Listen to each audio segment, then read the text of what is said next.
kumain, Sir J. Lafang, ate siyang gayahin. Kung gustong chumibog, chumibog ng chumibog. Yo mga kalafang! Hanap nyo ba ay super cheesy at affordable takoyaki? Tara, samahan nyo akong dayuhin ang the best takoyaki in town dito sa FBR1, North Zagaray, Bulacan, ang Zuto Takoyaki. Yo, what's up mga kalafang? Ano nga ba ang takoyaki? Sa mga hindi nakakaalam, ang takoyaki ay isang uri ng pagkain sa Japan na hugis pabilog na ang ibig sabihin ay grilled octopus.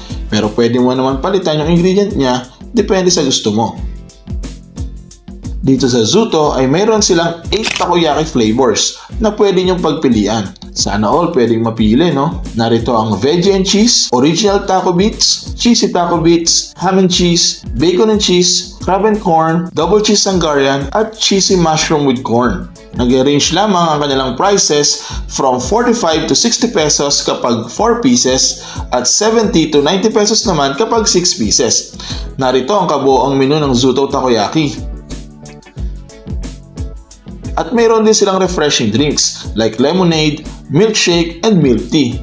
Bagay na bagay talaga yung partner sa Zuto Takoyaki. Buti pa ang Zuto Takoyaki, may partner na bagay pa. Narito rin ang menu ng kanilang refreshing drinks. So paano nga ba niluluto ang kanilang super cheesy takoyaki? Kapag mainit na ang pan, pwede mo na ilagay ang butter. Sunod naman, ang flavor na gusto mo. Pwedeng veggie or pwede rin namang meat flavor.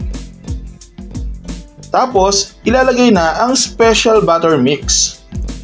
After 5 minutes, pwede na siya galawin or baliktarin para maglagay uli ng butter mix para mabuo natin ang ating super cheesy takoyaki.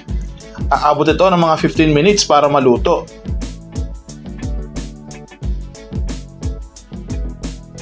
After maluto, mas pasasarapin yan ng kanilang special dressings.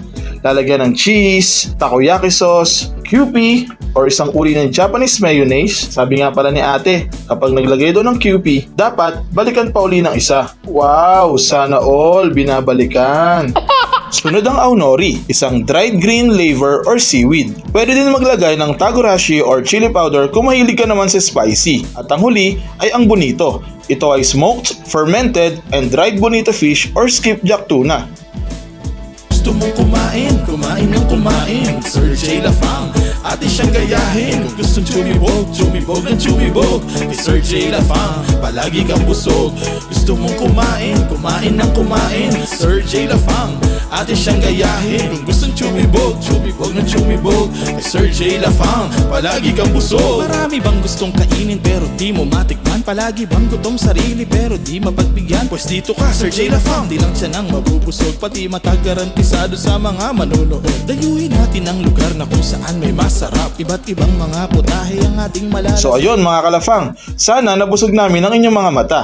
At kung gusto nyo matikman ang the best takoyaki ng Zuto, punta na sa FBR1 North Zagaray, Bulacan, sa tapat ng The Generics Pharmacy at ng 7-Eleven. Lafangan na! Hello mga kalapang! Welcome to Zuto Takoyaki, the best takoyaki in town. We are located at the FBR1 North Zagaray, Bulacan. So let's go! Huwag nga din pala kalimutan mag-like, share, and subscribe, and click the notification bell for more videos and updates. Lafang na! Ate siyang gayahin. Kung gustong chumibog, chumibog ng chumibog,